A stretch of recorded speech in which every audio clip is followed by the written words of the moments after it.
Hi friends, ఈరోజు మళ్ళీ స్కూల్కి వెళ్ళాము. ఎందుకంటే పిల్లలకి బుక్స్ కొనడానికి.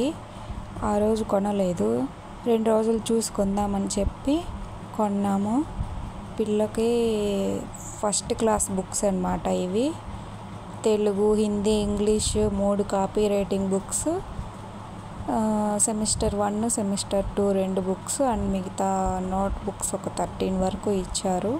Hindi, Telugu text books and 1 table book and ఒక డైరీ కూడా ఇచ్చారు.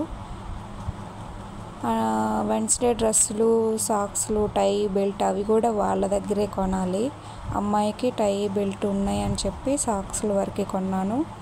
వాటితో పాటు వాళ్ళకి బుక్స్కి వేయడానికి కవర్ కూడా వాళ్ళే ఇస్తారు, వాళ్ళ స్కూల్ పేరుతో. అదొక అడ్వర్టైజ్మెంట్ లాగా అన్నమాట. బాబుకి కూడా హిందీ, ఇంగ్లీషు, తెలుగు బుక్స్ అన్నీ ఇచ్చారు. కానీ తెలుగు టెక్స్ట్ బుక్ ఇవ్వడం మర్చిపోయారు, డైరీ కూడా ఇవ్వలేదు. అన్ని నోట్ బుక్స్ ఒక 12 ఉన్నాయి. ఇంకా టేబుల్ బుక్ కూడా ఇచ్చారు.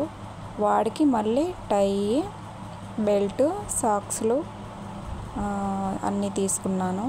ఆ బుక్స్ తీసుకొచ్చిన తర్వాత కవర్స్ వేసాను అన్నమాట. ఎవరి వాళ్ళకి సర్ది పెట్టాను, పేర్లు కూడా రాసాను మధ్యలో. అవేమో పాప బుక్స్, ఇవేమో బాబు బుక్స్. పాప బుక్స్, బాబు బుక్స్ 2 కలిపి అట్లా ఇద్దామని చెప్పి ఫిక్స్ అయ్యి 12కి అలాగా మొదలుపెట్టాను. అవి వేసేసరికి టైం చూసుకుంటే 3:30 అయింది. ఇంత టైం అయిందా అనుకున్నాను. అమ్మో, ఇంత కష్టము అసలు. బుక్స్ అట్లా వేయడం ఒక్కరోజే కదా, కష్టపడితే అయిపోతుందిలే అని చెప్పి వేసాను. అదంతా అట్టలేయడం వల్ల వచ్చే చెత్త.